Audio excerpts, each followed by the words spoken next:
کہ ہمارا رب اللہ ہے پھر اس پر جم جائیں. ان پر فرشتوں کا نزول ہوتا ہے. نہ کوئی غم کرو نہ خوف، خوشیاں مناؤ جنت کی جس کا تم سے وعدہ کیا گیا تھا.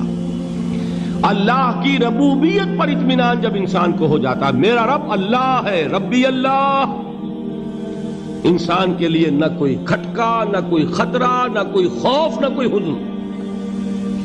جو کچھ ہو رہا ہے کس کے اذن سے ہو رہا ہے؟ اللہ کے اذن سے. اللہ کے اذن کے بغیر پتا تک نہیں ہلتا. یہ کوئی اندھا بہرا مادہ نہیں ہے جس سے مجھے کوئی خوف ہو.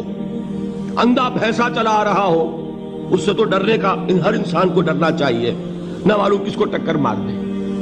لیکن نہیں، اس کائنات کو چلانے والا ایک سمیع و بصیر خدا ہے. وہ جو میرا دوست ہے، میرا ولی ہے. اللہ ولی الذین آمنوا یخرجہم من الظلمات الی النور. اللہ اہل ایمان کا ولی ہے، ساتھی ہے، پشت پناہ ہے، مددگار ہے، حمایتی ہے. بتائیے جسے یقین ہو جائے کہ اللہ میرا مددگار، اللہ میرا محافظ، اللہ میرا پشت پناہ، اللہ میرا حمایتی، اس کے لیے کوئی خوف ہوگا؟ اس سے کوئی ڈر ہوگا؟ میں مثال دیا کرتا ہوں ایک بہت سادہ پنجاب کے دیہات کی. وہ بڑا چودھری ہے اور کوئی غریب کسان ہے.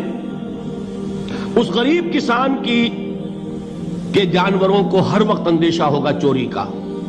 کوئی میری بھینس کھول کر نہ لے جائے، کوئی میرا بیل کھول کر نہ لے جائے. لیکن جس کے بارے میں یہ سب کو معلوم ہو کہ وہ جو بڑا چودھری ہے وہ اس کا دوست ہے، اس کی بچیا کو کوئی خوف ہوگا؟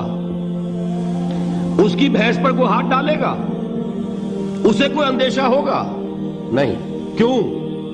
کہ وہ بڑا چودھری، بڑا اس کا یہاں کا سردار، جاگیردار، سب کو معلوم ہے وہ میرا دوست ہے، کوئی میرے خلاف اقدام نہیں کر سکتا. اس دنیا میں یہ چھوٹی سی بات اگر آپ کے دلی اطمینان اور سکون کا باعث بن سکتی ہے تو ذرا تصور کیجئے. میں لفظ تصور استعمال کروں گا صرف اس لیے کہ اس کا ہم جس کو کہتے ہیں ادراک اور شعور کر نہیں سکتے، اگر کے ساتھ کر سکتے. اگر یقین ہو کہ اللہ میرا مددگار اور یقین ہو کہ اللہ ہر آن میرے ساتھ ہے، پھر کوئی خوف؟ کس کا خوف؟ کوئی شے اللہ سے بالا تر ہے؟ کوئی قوت اس سے زیادہ طاقتور ہے؟ کوئی اس کے ارادے کو بدلنے والا ہے؟ کوئی اس کی مشیت کے آڑے آنے والا ہے؟ یہی بات ہے جو حضور نے فرمائی. یہ ایمان کا حاصل ہے لب لباب کہ دیکھو اچھی طرح اس بات کو ذہن نشین کر لو.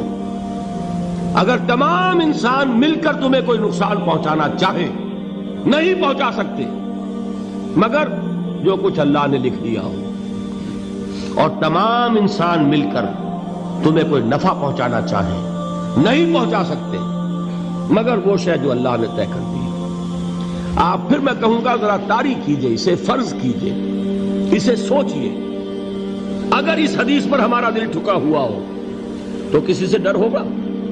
یہ مجھے نقصان نہ پہنچا دے، یہ میری رپورٹ خراب نہ کر دے، یہ میری انکریمنٹ نہ رکوا دے، یہ میرا یہ نہ بگاڑ دے، یہ میرے یہ نقصان نہ پہنچا دے. اس کا ڈر، اس کا ڈر، اس کا خوف، اس کی خوشامد، اس کے لیے جا کر طرح طرح سے اپنی عزت نفس کو ذلیل کروانا اس کے سامنے. یہ سب کچھ کیوں کرتا ہے انسان؟